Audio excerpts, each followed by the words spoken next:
浅草、ここは日本を代表する観光地の一つです。雷門、仲見世、浅草寺。多くの人が観光地としての浅草を思い浮かべるでしょう。しかし、年に一度、この街は全く別の顔を見せます。街を揺らすみこし、響き渡る掛け声。そして押し寄せる人の波、それが浅草神社の例大祭、三社祭です。三社祭は東京を代表するみこし祭りの一つです。ですが、ただ賑やかな祭りというだけではありません。その根には浅草寺の始まり、浅草神社の信仰、そして浅草という町の歴史があります。さらに三社祭は日本人の宗教観を知る入り口にもなります。外国の人にとっては少し不思議に見える感覚です。なぜ日本人は寺にも行き、神社にも行き、祭りにも参加するのか。それでいて自分を強い意味で仏教徒や神道の信者とは名乗らない人も多い。三社祭の成り立ちを見ると、その理由が少し見えてきます。今回は三社祭とは何なのか、浅草寺の始まりから現在の巨大な祭りになるまでを見ていきます。三社祭を知るには、まず浅草寺の始まりを知る必要があります。時は飛鳥時代、西暦628年のことと伝えられています。ある日、隅田川で漁をしていた2人の兄弟がいました。2人は川の中から一体の仏像を引き上げました。兄の名は日の熊の浜成、弟の名は日の熊の竹成。2人はその像が何なのか分かりませんでした。そこで土地の有力者であった恥の長友に見せたといいます。恥の長友はそれが小観音の像であると知り、深く信仰したと伝えられています。そして自らの家を寺に改め、その観音像を祀りました。この物語が浅草寺の始まりとされています。つまり浅草寺の始まりには隅田川と観音様があります。そして3人の人物が関わっているのです。ここで大切なのは、三社祭が単に神社だけの物語ではないということです。三社祭の根には浅草寺の観音信仰がある。この点を押さえると祭りの見え方が大きく変わります。では、三社祭の三社とは何を指すのでしょうか。三社とは3つの神社という意味ではありません。浅草寺の始まりに関わった3人の人物、この3人を神として祀ることに由来します。日の熊の浜成、日の熊の竹成、そして恥の長友。この3人を祀る神社が現在の浅草神社です。つまり浅草寺の始まりに関わった人々が後に神として祀られた。そしてその3人を祀る浅草神社の祭りが三社祭なのです。だから三社祭は浅草神社の祭りです。同時に浅草寺の始まりとも深く結びついています。寺の物語から神社の祭りが生まれている。ここが三社祭のとても面白いところです。現在浅草寺と浅草神社は寺と神社として分かれています。浅草寺は観音様を祀る仏教寺院、浅草神社は3人の神様を祀る神社です。しかし昔からこの2つが今のようにはっきり分かれていたわけではありません。明治時代の神仏分離以前のことです。浅草寺と浅草神社はより一体的な信仰空間でした。ここで出てくるのが神仏集合という考え方です。神仏集合とは日本の神と仏が完全に別々ではないという考え方です。神と仏が重なり合うように信仰されてきたあり方です。寺の中に神社がある。神社の中に仏教的な要素がある。そうしたことはかつての日本では珍しいことではありませんでした。浅草寺と浅草神社の関係もその流れの中で見ることができます。観音様を祀る浅草寺、その観音様の発見に関わった3人を祀る浅草神社、仏と神、寺と神社、その十なりの中に三社祭りの根があります。この関係は日本人の宗教観を考える上でもとても重要です。外国の人から見ると日本人の宗教感覚は少し不思議に見えるかもしれません。正月には神社へ初詣に行く。お盆には先祖を迎える。葬式は寺で行う。七五三では神社へ行き、祭りではみこしを担ぐ。しかしそれでも自分をはっきりと仏教徒とは名乗らない。あるいは神道の信者だとも名乗らない人が多い。この感覚は欧米の宗教観とは少し違います。欧米では宗教はしばしば何を信じるかで理解されます。あるいはどの宗教共同体に属するかで理解されます。しかし日本では宗教が生活の中の儀礼として現れることが多いのです。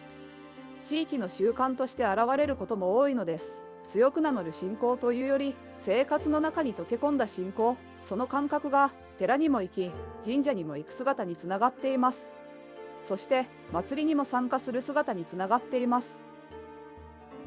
もちろん日本人全員が同じ宗教観を持っているわけではありません。しかし多くの人にとって神や仏は生活の節目や地域の行事の中で自然に現れるものなのです。三社祭りはその感覚をとても分かりやすく見せてくれます。浅草寺という寺の縁起、浅草神社という神社の祭り、そして町の人々が担ぐみこし、この3つが重なっている。だからこそ三社祭りは日本人の宗教観を知る入り口にもなるのです。しかし明治時代になるとこの十なりに大きな変化が起こります。それが神仏分離です。明治政府の方針によって神道と仏教は制度上分けられていきました。それまで一体的だった寺と神社も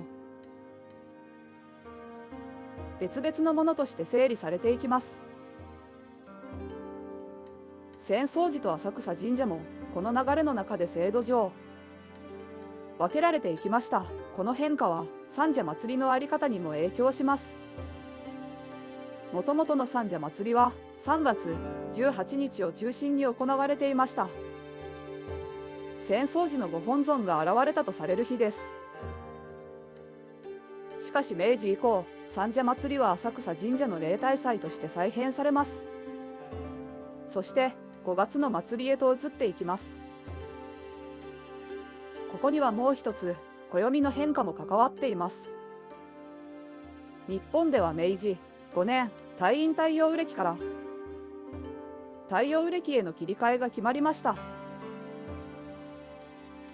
旧暦の明治5年12月3日、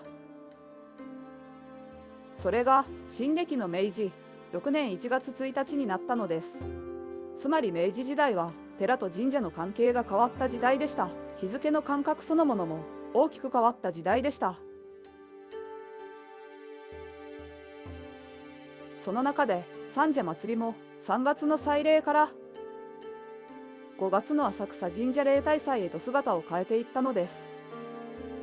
三社祭りが5月に行われる理由、それは他のこの時期のお祭りのように田植えに関わる祭りだからとは言い切れません。明治時代の制度変更が大きいと考えられます。ただし祭りの中には五穀豊穣を願う古い芸能の名残もあります。その代表が三社祭りで奉納される輪座皿舞です。輪座皿舞は三社祭りの荒々しいみこしとは違う静かで古い祈りの姿を見せてくれます。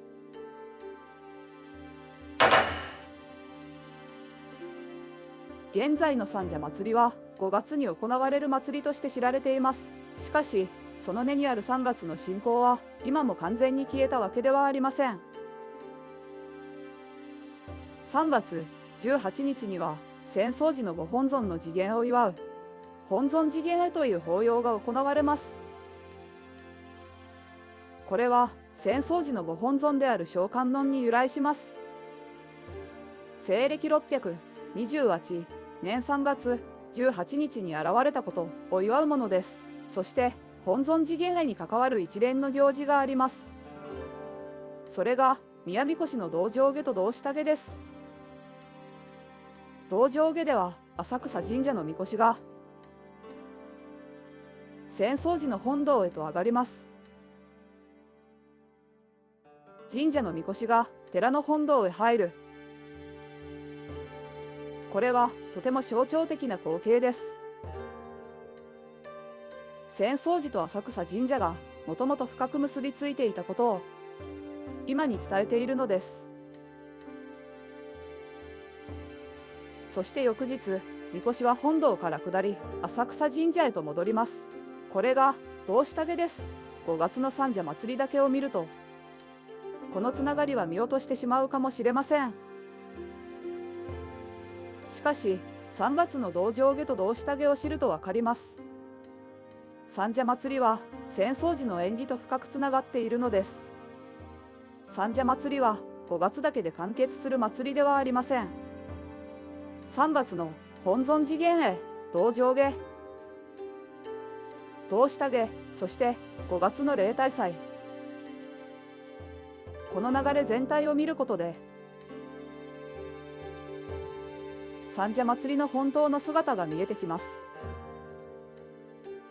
では三社祭りはいつから大きな祭りだったのでしょうか。実は船祭りの時代から三社祭りはすでに江戸の大きな祭礼でした。かつての三社祭りでは山車を中心とする祭礼行列が組まれていました。行列は浅草の街を進み芸能も演じられたと伝えられています。さらに3体の神輿は浅草寺の本堂から下ろされました。そして浅草川、つまり現在の隅田川へと進みました。そして神輿を乗せた船が川を進む、これが船祭りです。現在の三社祭りは神輿が街を渡御する姿が強く印象に残ります。しかし江戸時代の三社祭りはもっと複合的でした。山車、芸能、神輿、船渡御が重なった祭礼でした。つまり昔の三社祭りは今より小さかったというより形が違っていたのです。現在のような神輿中心の祭りではありませんでした。町と川、寺と神社が一体となる祭礼でした。しかしこの船祭りは江戸末期までに終わりを迎えます。明治時代に入ると三社祭りは浅草神社の例大祭として再編されていきました。ここから現在につながる形が整っていきます。氏子町会中心の神輿渡御です。江戸時代の三社祭りは寺と神社、町と川を結ぶ祭りでした。明治以降の三社祭りは浅草神社と氏子町会を中心とする祭りへと変わっていったのです。これは単なる日程変更ではありません。祭りの中心が浅草寺の次元と結びついた形から変わっていきました。浅草神社の例大祭としての形へ変わっていったのです。それでも3月の道上下や道下下が残っていることが重要です。完全に切り離されたのではありません。古い信仰の記憶が今も行事の中に残っているのです。三社祭りの変化を考える上でもう一つ大切なのが戦後の復興です。浅草は第二次世界大戦の空襲で大きな被害を受けました。浅草神社の本社神輿も戦災によって失われました。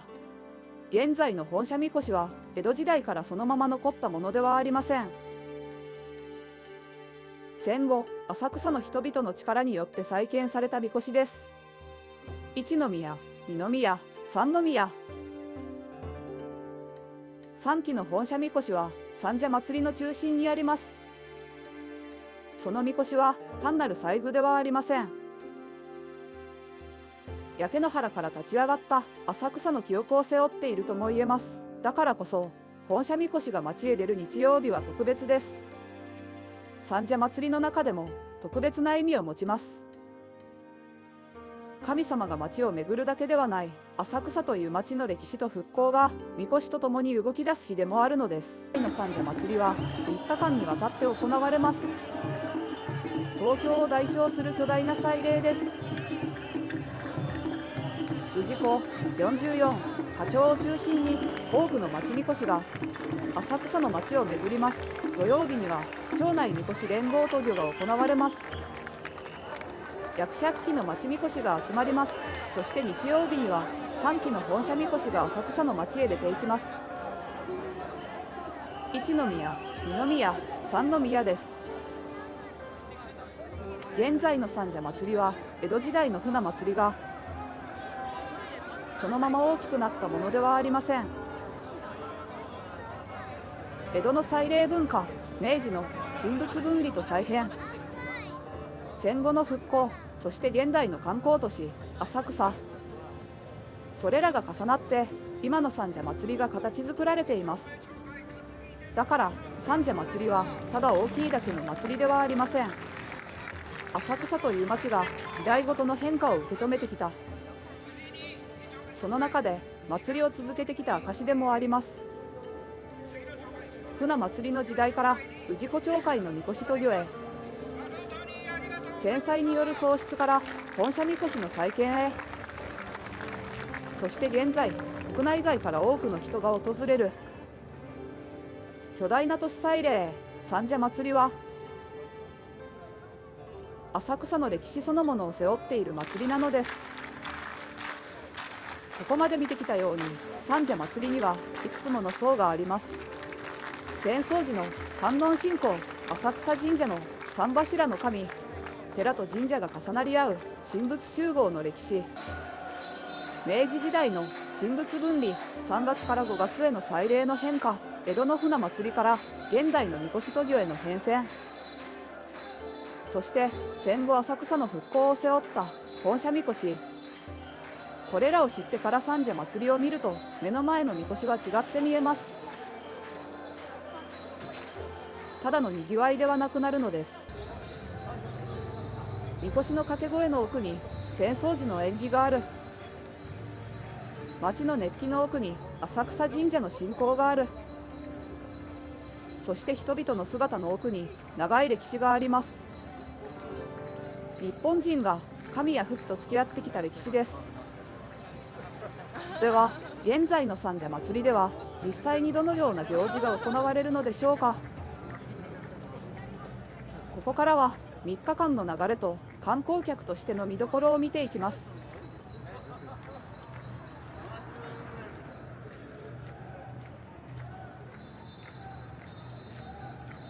ではここからは現在の三社祭りが実際にどのように行われるのかを見ていきます。三社祭りは現在では基本的に5月の第3週の金曜日、土曜日、日曜日に行われます。3日間の祭りですが、それぞれの日にはかなり違った表情があります。金曜日は祭りの始まりを告げる日、土曜日は氏子、町会の町みこしが浅草に集まる日、そして日曜日は一宮、二宮、三宮の3基の本社みこしが浅草の町へ出ていく日です。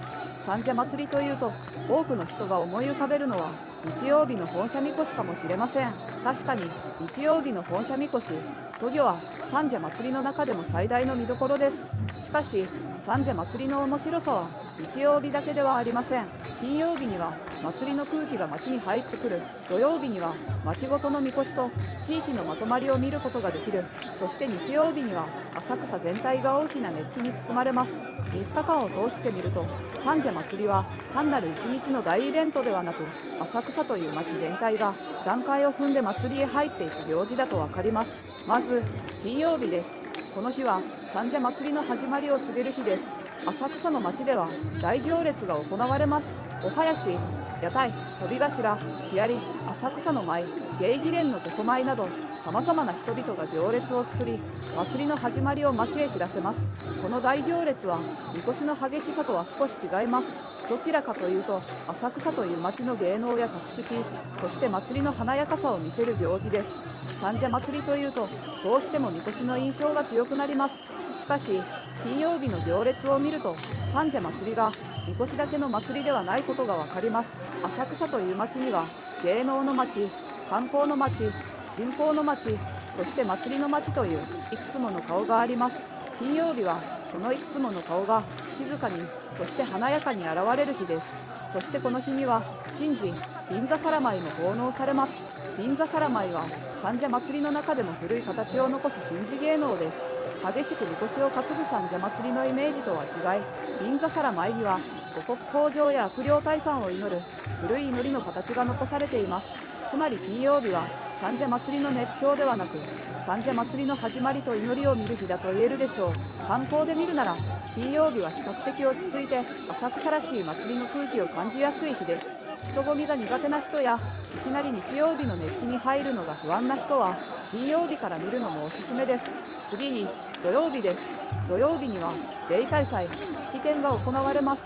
そしてその後、町内みこし、連合渡御が行われます。この町内みこし、連合渡御では浅草氏子44課長の町みこしが集まります。その数はおよそ100基。浅草寺の境内周辺に集まったみこしが1基ずつ進み、浅草神社でお祓いを受けてそれぞれの町へ戻っていきます。土曜日の見どころは何といっても町ごとのみこしの個性です。同じ浅草のみこしであっても町会ごとに雰囲気が違います。担ぎ師の掛け声、反転の絵、みこしの装飾、町ごとのまとまり、それぞれの町が自分たちのみこしを担ぎ自分たちの町へ戻っていく。そこには観光地としての浅草ではなく、地域の人々が守ってきた浅草が見えてきます。土曜日は日曜日に比べると本社みこしほどの圧倒的な緊張感はありません。もちろん混みます。浅草寺周辺や神社周辺はかなりの人出になります。それでも日曜日の本社みこし、渡御に比べれば見る側としてはまだ動きやすい場面があります。だから三社祭りを見たいけれど日曜日の人混みは少し怖いという人には土曜日の町内みこし、連合渡御はかなりおすすめです。土曜日にはみこしが次々に現れます。一気をじっくり追いかけるというより、浅草の街にみこしが次々と現れ、その連続の中で三社祭りの規模を感じることができます。観光客として見るなら浅草寺の境内周辺、雷門通り、馬道通り、そして拡張会へ戻っていく周辺の道が見どころになります。ただし無理に最前列へ行こうとする必要はありません。みこしは人の波と一緒に動きます。近くで見るほど迫力はありますが、そのわけ押し合いや移動制限も強くなります。少し引いた場所からみこしが町へ戻っていく様子を見るだけでも土曜日の三社祭りは十分に楽しめます。そして日曜日です。三社祭りの最終日、この日は一宮、二宮、三宮、3基の本社みこしが浅草神社から出発します。この出発を宮出しと言います。宮出しは三社祭りの中でも最も熱気の高い場面の一つです。神社の境内から3基の本社みこしが外へ出ていく、神様が神社から町へ出ていく、その瞬間を見ようと多くの人が集まります。ただしここは注意が必要です。日曜日の本社みこしはとても人気があり非常に混雑します。特に宮出し、そして宮入りの時間帯は人の密度がかなり高くなります。初めて三社祭りを見る人がいきなり最前線で本社みこしを追うのはあまりお勧めしません。祭りに慣れている人、人混みに慣れている人、現地の誘導に従って冷静に動ける人向けです。本社みこしは日中浅草の街を3方面に分かれて渡御します。一宮、二宮、三宮、それぞれのみこしが担当する方面へ進み、氏子、町会を巡っていきます。ここで大切なのは日曜日の三社祭りを全部見ようとしないことです。3基の本社みこしを全部追いかけようとすると移動だけでかなり大変です。人も多く交通規制もあり、思ったようには動けません。だから観光客として見るなら最初から狙いを決めるのが良いと思います。例えば一宮を中心に見る、あるいは二宮のルート周辺で待つ、または三宮が通る方面に絞る。このように一つのみこし、または一つのエリアに絞ると無理なく見ることができます。日曜日を本格的に見るならかなり計画が必要です。宮出しを見るのか、日中の研ぎを見るのか、宮入りを見るのか、同じ日曜日でもどこを狙うかで体力の使い方が全く変わります。宮出しは祭りの始まりとして非常に迫力があります。しかし混雑も強い宮入りは一日の終わりに3基の神輿が戻ってくる非常に大きな見どころです。しかしこちらも混雑は強い一方で、日中の拡張渡御は場所を選べば宮出しや宮入りよりも見やすい場合があります。もちろん日曜日なので人は多いです。それでも神輿がルートを進む途中には比較的見通しの良い場所や少し距離をとって見られる場所があります。人混みに慣れている人なら公式の渡御順路を確認した上で神輿が来る前に早めに見やすい場所へ入っておくのが良いでしょう。逆に神輿が近づいてから移動しようとすると人の流れに巻き込まれやすくなります。日曜日の三社祭りでは動きながら探すよりも待つ場所を決める方が安全です。そしてもう一つ大切なのは無理に神輿へ近づきすぎないことです。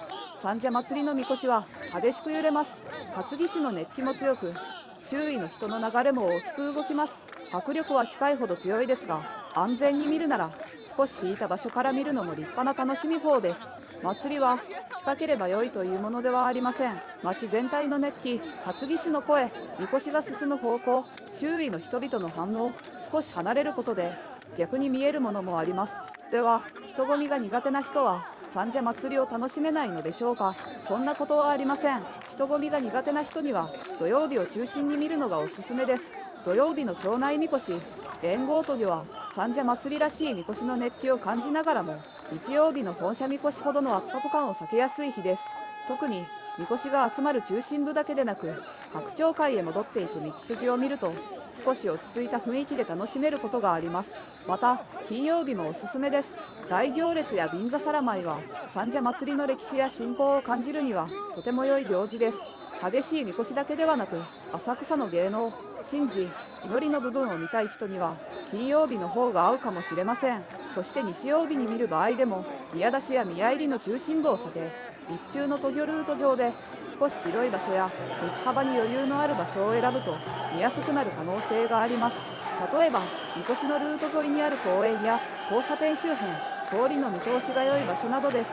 ただし当日の人出や警備の状況によって見やすさは大きく変わります。そのため必ず公式の渡御、順路と当日の交通規制、現地の案内に従ってください。三社祭りは多くの人が関わって成り立つ祭りです。見る側もその流れの一部になります。無理に前へ出ない、立ち止まってはいけない場所では止まらない、担ぎ師や関係者の動線を塞がない、この3つを守るだけでも祭りはずっと見やすくなります。三社祭りを観光客として見るとき、大切なのはどの日に何を見たいのかを決めることです。祭りの始まりや芸能を見たいなら金曜日、町みこしの数と浅草の地域の力を見たいなら土曜日、3基の本社みこしと三社祭り最大の熱気を見たいなら日曜日、このように考えると三社祭りはずっと見やすくなります。また三社祭りでは同じみこしを見ていても見る角度によって印象が変わります。真正面から見るみこし、横から通り過ぎるみこし、遠くから近づいてくるみこし、町会へ戻っていくみこし、それぞれに違った良さがあります。動画や写真を撮る場合も無理に一番近くへ行く必要はありません。少し離れてみこしと街並みが一緒に入る場所を選ぶと三社祭りらしい映像になります。浅草寺の建物、雷門周辺の通り、仲見世の雰囲気、町会の提灯、そうした背景と一緒に見ることで三社祭りが浅草という町の祭りであることが伝わります。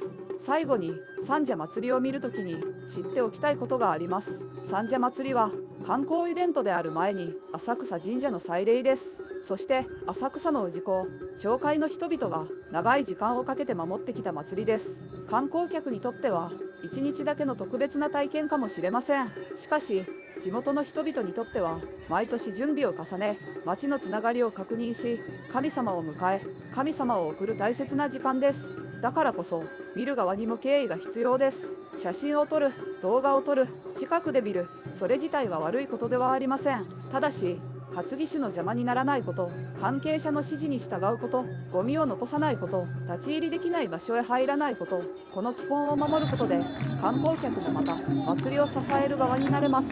三社祭りは浅草神社の祭りです。しかしその奥には浅草寺の始まりがあります。